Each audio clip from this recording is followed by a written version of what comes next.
Hello, and welcome to the Mastermind semi-finals with me, John Humphreys. In the spotlight tonight are Jonathan Gibson, a PhD student in history whose specialist subject is William Pitt the Younger. Alison Lyndon Parker, an operations manager who'll be answering questions on the bridge. Mark Robotham, a product manager whose subject is the Grand National. And David Workman, a youth and community director, his specialist subject, the plays of Joe Orton.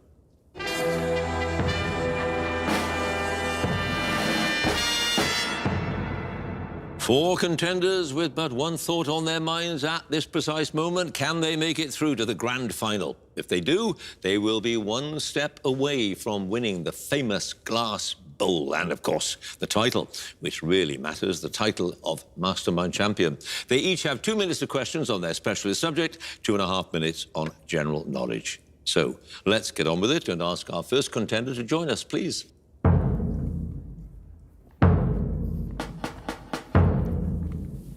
And your name is? Jonathan Gibson. Your occupation? PhD student in history. And your chosen subject? William Pitt the Younger. Britain's second longest-serving Prime Minister, who held the post from 1783 to 1801 and then 1804 to 1806. Here we go. What was the name of the tutor who helped with Pitt's home-based education and accompanied him to the University of Cambridge when he was admitted at the age of just 14? Wilson. The tutor said of him that he seemed never to learn, but merely to recollect. Wilson. Yep. Which constituency was Pitt elected to represent in the 1781 by-election? He told his mother that he would win the election without my having any trouble or even visiting my constituents. Appleby. Yep. Pitt made his maiden speech in the House of Commons in support of an opposition bill on economic reform. The Prime Minister, Lord North, declared it the best first speech he'd ever heard. Which MP had put forward the bill? Burke. Yep. Who was the Prime Minister of the government in which Pitt was appointed Chancellor of the Exchequer in 1782? The government lasted just under 9 months, and Pitt turned down King George III's request for him to lead a new one. Shelburne.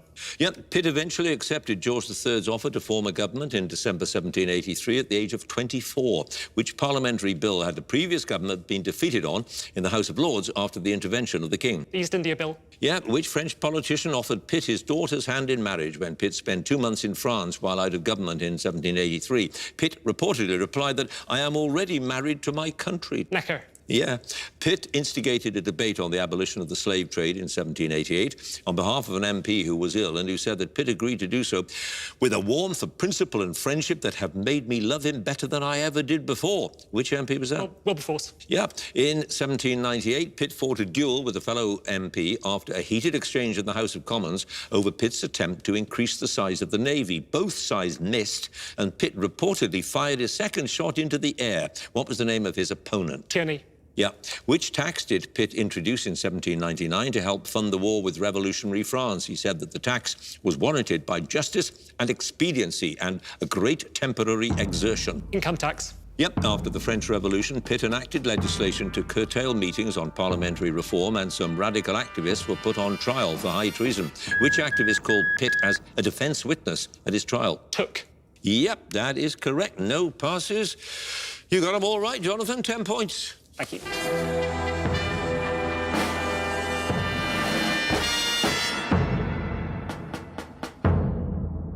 And our next contender, please.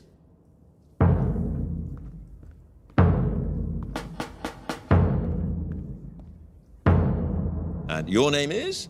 Alison Lyndon Parker. Your occupation? Operations manager. And your chosen subject? The Bridge. The Bridge, the Nordic television crime drama series, starting now.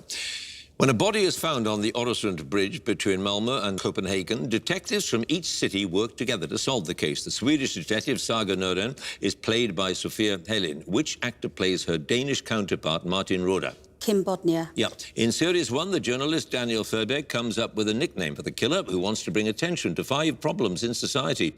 The name becomes abbreviated to the letters TT. What does that stand for? Truth terrorist. Yep. At the beginning of Series 2, a ship goes off course and runs aground under the bridge. The crew has abandoned the ship and 5 people are found chained below deck. What's the name of the ship? The Faxberg. Yep. An eco-terrorist group calling themselves Friends of Faxberg wear animal masks in the videos in which they claim responsibility for terrorist attacks. A boy called Linus realizes the man in a pig mask is his brother, Niklas, when he spots a distinguishing physical feature on him. What feature? The scar on his wrist. Yep, the leader of the terrorist group in Series 2 uses the name Mother of Three on an online forum to communicate with his accomplice, Julian. What name does Julian use on the forum? Stressed out dad. Yeah, at the beginning of Series 3, Saga has a new Danish colleague called Hannah Thompson, who dislikes Saga's unusual manner. When Hannah is injured in an explosion, another Danish officer requests to work on the case with Saga. What's his full name? Heinrich Szabo. Yeah. In Series 3, the murder victims each have a letter or number burned inside their mouths that relates to a code found in Morton Anker's caravan. The letters are in the Glagolitic alphabet. What ancient number system are the numbers from? Babylonian. Yeah. At the beginning of Series 4, Henrik visits Saga in prison after she's been wrongly convicted of killing her mother. She tells him she's chosen a new hobby because it doesn't invite interaction with other inmates. What hobby? Pottery. Yeah. The Danish police want to find out more about the illegal immigrant Tariq Shirazi and his connection with the murder victim Margareta Tormod. So they release him from custody with a tracking device on him. The device is planted in which of his belongings? Watch. Yep. The theme music of all 4 series is sung by the Danish band Choir of Young Believers. What's the title of the song? Hollow talk. Is correct. No passes. Alison, you also have them all right, and you have 10 points.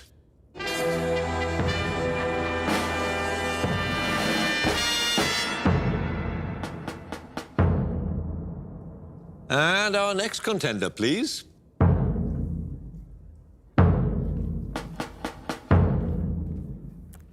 And your name is? Mark Robotham. Your occupation? I'm a product manager. And your chosen subject? The Grand National.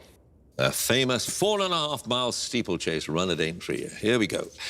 The first running of the Grand National is generally considered to be the 1839 race, although at the time it was known as the Grand Liverpool Steeplechase. Which horse won it? Lottery. Yep, the 7th and 23rd fence on the Grand National course is named after the horse who won the race in 1967, when he was the only runner to clear the fence at the first attempt on the second circuit after a mass pile-up had effectively brought the race to a halt. What was his name? Foynaven. Yeah. Red Rum won the race 3 times and finished second twice between 1973 and 77.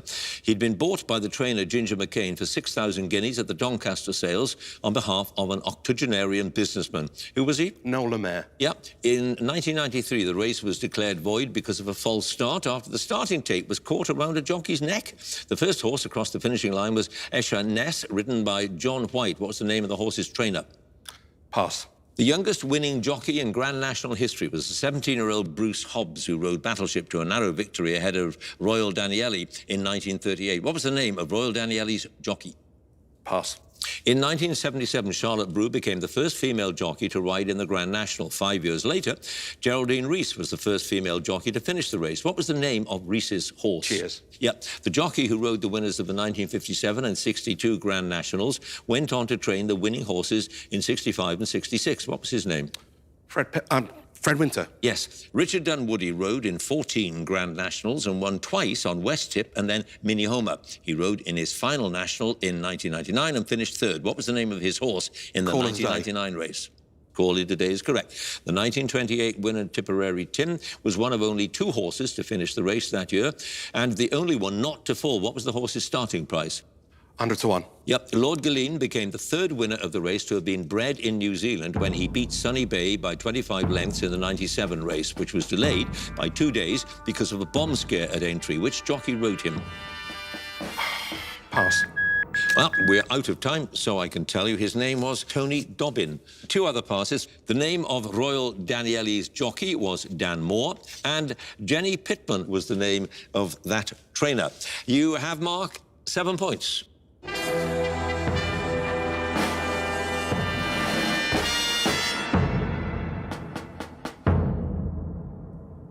And now our final contender, please.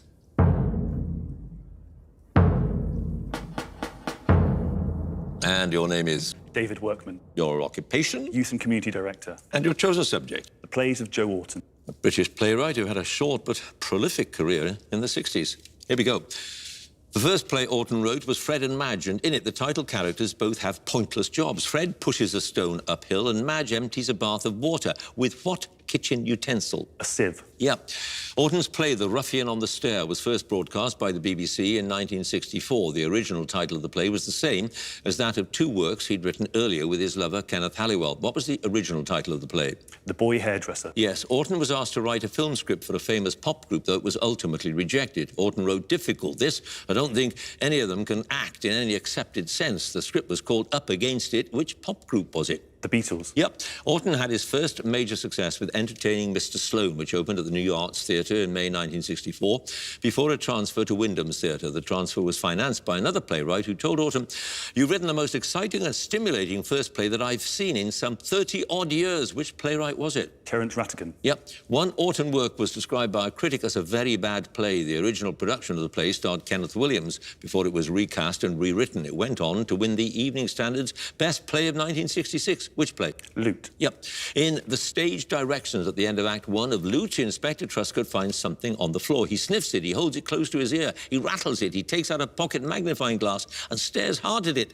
What was it? A glass eye. Yes. Orton created an alter ego who set herself up as a guardian of high moral standards. In one letter to a magazine, she wrote, "The plays of Joe Orton have a most unpleasant effect on me." What was the name of this alter ego? Edna Wellthorpe. Yeah, two of Orton's plays, The Ruffian on the Stair and The Erpingham Camp, were presented on stage as a double bill entitled Crimes of Passion in 1967. At which theatre were they performed? The Royal Court. Yep, Orton described the stage version of The Erpingham Camp as the best play of mine performed so far, though he said that if a certain actor had been playing Erpingham, they'd all be raving. Which actor was it? Arthur Lowe. Yep. In Orton's last play, What the Butler Saw, Mrs. Prentice and her husband have a row. She declares, "My trouble stems from your inadequacy as a lover. It's embarrassing. You must have learned your technique from a..." what? Go on. Doctor.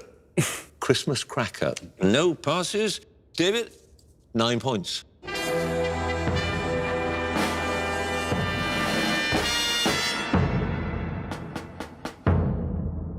What a high-scoring specialist round that was. Let's have a look at all the scores. In fourth place with 7 points, Mark. Third place, 9 points, David. Joint first place, 10 points apiece, Jonathan and Alison.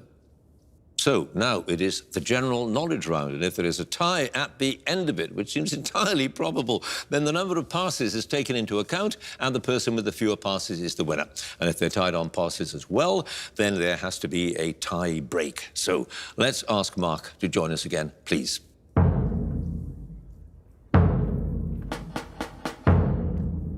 And Mark, you start out with a formidable 7 points. Let's see how you do with your general knowledge. 2.5 minutes, starting now.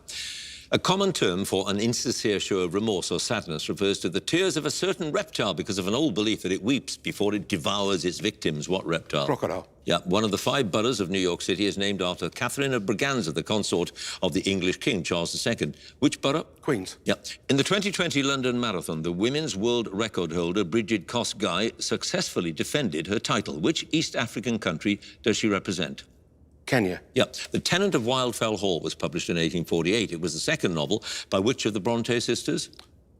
Charlotte. Anne. Grosse Fuga is a movement for string quartet written in the 1820s by which German composer? Beethoven. Yep, an infectious disease which mostly affects children and is caused by a strain of Streptococcus bacteria gets its name from the bright red colour of the rash that is one of the symptoms. What name? Scarlet fever. Yeah. Which American dramatist wrote the plays Glengarry Glen Ross and American Buffalo? Pass. Which hydrocarbon has the chemical formula C8H18 and is named for the fact that its molecules each contain 8 carbon atoms? Octane. Yeah. Which Roman emperor ordered the execution of his third wife, Messalina, in AD 48 after he discovered that she'd been plotting against him? Caligula.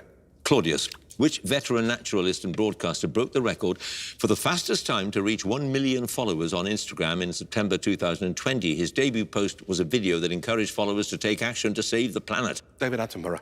Yep, the decline and fall of Tom Rakewell, a young man who inherits his late father's fortune, is the subject of a series of engravings by William Hogarth. Which series? The Rake's Progress. Yes. On October the 1st, 2002, a city in northeast England became the first in the UK to introduce a congestion charge for motorists. Which city? Newcastle upon Tyne. Durham. Richie Havens was the opening act at a music festival held in New York State in August 1969 on land owned by a farmer named Max Yazgour. Which festival? Woodstock. Yes. The French town of Le Puy-en-Velay is famous for a local variety of a type of pulse grown in the area and named after the town. What pulse? Puy lentils. Yes. In 2012, the singer and musician Marcus Mumford married an actress who has starred in the films An Education, Never Let Me Go, and Suffragette. What's her name? Pass. What therapeutic system in which a patient was apparently hypnotized using a force originally known as animal magnetism is now named after the physician who pioneered it in the late 18th century? Mesmerism. Yes. In 1992, Manuel Noriega was convicted by an American court of various crimes such as drug smuggling and money laundering. He was previously the political leader of which Central American country? Nicaragua. Panama. You have 2 passes, Mark. It was Carey Mulligan who had starred in An Education, Never Let Me Go, and Suffragette, and David Mamet, who wrote Glengarry Glen Ross and American Buffalo. You have now, Mark, 18 points.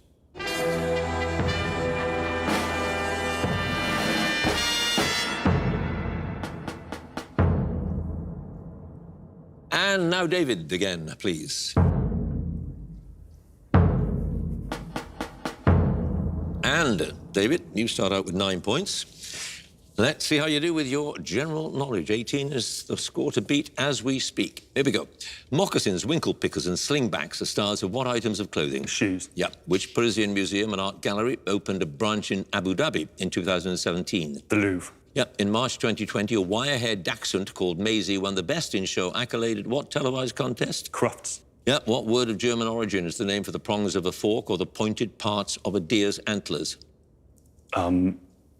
Prongs. Times. In 2017, synchronized swimming was given a new name by the sport's governing body. What new name? Water dance. Artistic swimming. The discovery of the inscribed slab known as the Rosetta Stone in 1799 made it possible to decipher ancient Egyptian hieroglyphics because it bears the same text in Egyptian Demotic script and what other language? Assyrian. Greek. In September 2020, Andrew Holness was re-elected as Prime Minister of which Caribbean country? Jamaica. Yes, a loudspeaker designed to reproduce low-frequency sounds is known as a woofer. What's the corresponding term for a loudspeaker designed to reproduce high-frequency sounds? Subwoofer. Tweeter. How many years after the date of first registration must motorcycles and cars of up to 8 passenger seats normally undergo an annual MOT test? A year. 3. A 1999 horror film's opening titles state, in October of 1994, 3 student filmmakers disappeared in the woods near Burkittsville, Maryland, while shooting a documentary. A year later, their footage was found. What's the full title of the film? Blair Witch Project. Yeah. A large city in Texas, which is an inland port connected to the Gulf of Mexico by Galveston Bay, is named after the first person elected as president of the newly independent Republic of Texas in 1836. Which city? Pass. In 1997, a well-known cookery writer and broadcaster became a joint majority shareholder of Norwich City Football Club together with her husband, Michael Wynne-Jones. What's her professional name? Delia Smith. Yes, the mineral sphalerite is primarily used as an ore of which metallic element? Iron. Zinc. The surviving members of British rock band Rod Stewart, Kenny Jones and Ronnie Wood reunited at the Brit Awards in 2020 to perform their 1971 hit Stay With Me. What's the name of the band? The Faces. Yeah. What Spanish word meaning cauldron is used in English for a sunken crater at the center of a volcano? Lava. Caldera. Which actor co-stars as the fastidious Felix opposite Walter Matthau as the slovenly Oscar in the 1968 film The Odd Couple? Jack Lemmon. Yeah. What French term translates as to the point and is used in English to mean familiar with or well-informed about a particular subject? Pass. Well, I can tell you because your time is up. Au fait. And you had one other pass. That large city in Texas was Houston. You have 17 points.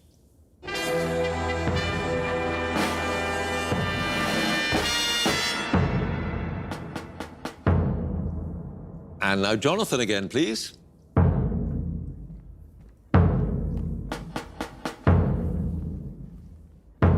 And you have 10 points. And 18 is still the score to beat, to be in with a chance of going through to the grand final. Let's see if you can do it. Here we go. Chai, which originated in India, is a spiced and sweetened version of what hot drink? Tea. Yep, the term nuncio, from the Latin for messenger, is applied to a diplomatic representative of a senior figure in the Roman Catholic Church. Which figure? Pope. Yep. Which American rock group was fronted by the singer and guitarist Jerry Garcia? The group broke up after his death in 1995. Grateful Dead. Yep. Which royal palace was the birthplace of Queen Victoria? Part of the building became the official London residence of the Duke and Duchess of Cambridge shortly after their marriage.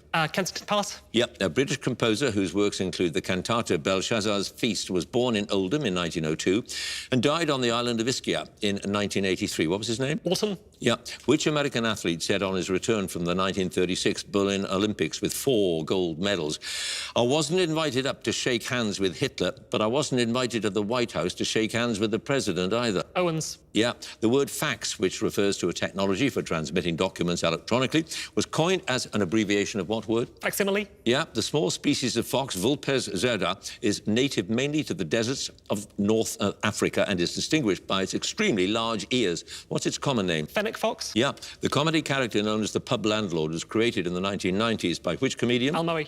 Yeah, which British author wrote the 1933 book Testament of Youth? It's a memoir of her experience as a voluntary aid detachment nurse and her life before and after the First World War. Britain. Yeah, the channel that extends from the Severn Estuary to the Atlantic Ocean and separates South Wales from southwest England is named after an English city at its eastern end. Which one? Bristol. Yep, at the Academy Awards in 2006, Philip Seymour Hoffman won a Best Actor Oscar for his portrayal of an American author in a film that depicts events which led to the writing of his book In Cold Blood. Who was he? Capote. Yep. In 1976, the Vietnamese city of Saigon was renamed after a former president of North Vietnam. What's the city's new name? Ho Chi Minh City. Yep. What Latin term is used to refer to an artwork that depicts Christ with a crown of thorns? It translates as "Behold the man." Ecce Homo. Yeah. What word commonly used to mean flexible is used in physics to refer to a collision in which the total kinetic energy of the colliding bodies remains unchanged? Elastic. Yes, in 1917, 2 young girls took a number of photographs of each other, seemingly interacting with fairies that many people at the time, including the author Sir Arthur Conan Doyle, believed to be genuine. The photos were taken in which village? Near Bradford. Cottingley. Correct. What's the word for a piece of turf displaced from the ground by a golf club, a footballer's boot, or horse's hooves? Golf courses often display signs which ask players to replace any they cause. Divot. Is correct. No passes, Jonathan? All right. 27 points. Thank you.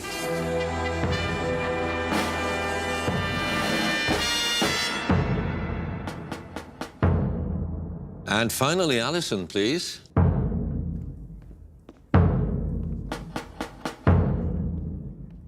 And Alison, you start out with 10 points. 27, the score to beat for a place in the grand final. Here we go. The cyclist and journalist Henri Desgrange established a now prestigious annual cycling race. Which one? Tour de France. Yeah. What former structure in Berlin is known in German as Die Berliner Mauer? Reichstag. The Berlin Wall. In a theatre, the lowest row of seats in the auditorium, often considered the best in the house, are known by what name? Stalls. Yeah. Which duchess referred to herself as Mrs. Freeman in her correspondence with the future Queen Anne, who in turn called herself Mrs. Morley? Pass. In 2015, the euro replaced the litas as the basic unit of currency in one of the Baltic states. Which one? Latvia. Lithuania. Primate of all England's a title held by the Archbishop of Canterbury. The similar title, Primate of England, is held by the Archbishop of which other diocese? York. Yeah. The 1979 documentary film The Kids Are All Right features television interviews, promotional films and live performances by a British rock band after a 14-year period beginning in 1964. Which band? The Who. Yep. A thin British sandwich biscuit with a central layer of currants is named after a 19th century Italian nationalist and military leader. What was his name? Garibaldi. Yep. The comedian Tom Walker appears in a series of satirical online videos in which he plays a news reporter who rants about the story he has just supposedly reported on. What's his character's name? Jonathan Walls. Jonathan Pye. The red properties on a standard London monopoly board are Strand, Fleet Street and what other location? Trafalgar Square. Yes, in November 2019, Sir Lindsay Hoyle was elected to what position in the House of Commons? Speaker. Yes. What was the surname of the American band leader and trombonist Tommy, whose swing band played with singers such as Frank Sinatra? His older brother Jimmy was a well-known clarinetist and saxophonist. Boyd. Dorsey. A schoolteacher born in Nuneaton was instrumental in the formation in 1964 of the Clean Up TV campaign, a forerunner of the National Viewers and Listeners Association. What was her name? Mary Whitehouse. Yes, in geometry, the sum of the internal angles of a regular polygon, such as a pentagon or hexagon, equals the number of sides on the polygon minus 2 multiplied by how many degrees? 240. 180. Which artist was born in Switzerland in 1879 and is buried there, but was a German citizen throughout his life and was granted Swiss citizenship only after his death? Together with his friend Vasily Kandinsky, he was a member of the so-called Blue Four group of painters. Pass. The bouncing bomb, which was used by the RAF in the Second World War, was designed by a British aviation engineer. What was his name? Pass. I've started, so I'll finish. The Olympic athletics contest for women, which combines 7 track and field events, is called the heptathlon. What's the name of the equivalent contest for men, which combines 10 events? Decathlon. Correct. And you had 3 passes. Barnes Wallis designed the bouncing bomb. That artist, who was a member of the Blue Four group, was Paul Clay. And the Duchess, who referred to herself as Mrs. Freeman, was the Duchess of Marlborough.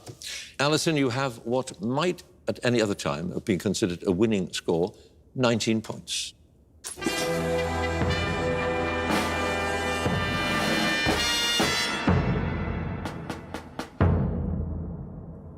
So let's have a look at the final scores. Not there's any doubt about the winner. In 4th place with 17 points, David. 3rd place with 18 points, Mark. 2nd place with 19 points, Alison. In 1st place with 27 points, Jonathan. Which means, of course, that he goes through to the grand final. Congratulations to him. And if you would like to be a contender in the next series, you don't have to score 27 points. Do go to our website, bbc.co.uk/mastermind, and you can follow us at Mastermind Quiz. And do join us again next time for more Masterminds. And thanks for watching. Goodbye.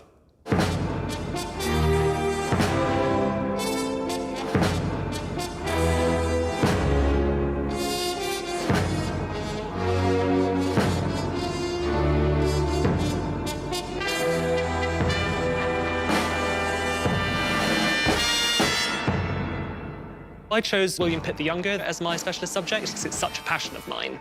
And really, a book about William Pitt the Younger that my history teacher gave me when I was 14 years old is the reason why I became a history student. I was really nervous. The sort of sense of comfort that I'd got after the heats had completely faded and it all felt incredibly alien again. But actually, once the questions started coming, I felt like I got into a bit of a rhythm once I knew the first couple. Which French politician offered Pitt his daughter's hand in marriage when Pitt spent 2 months in France while out of government in 1783? Necker. Yeah. It was a bit nerve-wracking, obviously, for general knowledge round, as both of us had 10 points. So I just really thought, try and rack up as many points as possible. And luckily, questions came my way that I knew the answers to. Pope. Yep. Fennec Fox. Yeah. Capote. Yep. Divot. Is correct. No passes, Jonathan. All right. 27 points. I didn't get anything wrong this time. That was just insane. Thank you. I can't remember the last time I saw that ever happen on Mastermind. As I was walking back to my chair afterwards, I didn't think I'd be able to stand up. It was just beyond my wildest imagination. I haven't actually got a question wrong now in my specialist subject round in neither the heat or the semi-final, so there's quite a lot of pressure now for the final to keep that up. So I need to get to work.